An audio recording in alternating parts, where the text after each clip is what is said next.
मेरे पास इतने सारे हैं कि मैं चावल का अंत भी नहीं देख सकती, लेकिन जो सबसे कम लकी है वो पहले खाता है। बेटा शुरू करो। मुझे आशा है कि मेरा खाना कम से कम स्वादिष्ट हो। इससे तो बहुत अच्छी खुशबू आ रही है। चलो इसे ढकते हैं। बहुत बढ़िया। ये तेल हमेशा अच्छी तरह का है। ऐसा मत करो।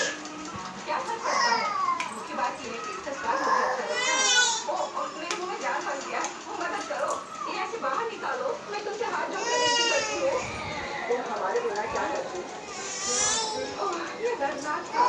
अब सब ठीक है, लेकिन अब मुझे इस चिपचिपे जार से छुटकारा मिल गया है। तो अब मेरी बारी है ये केला खाने की।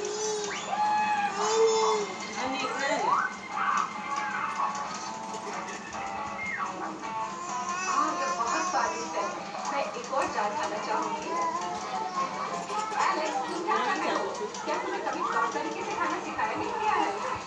अच्छा, वो कहीं से इस जार को मुझे पता नहीं पड़ता। ये बहुत मजेदार।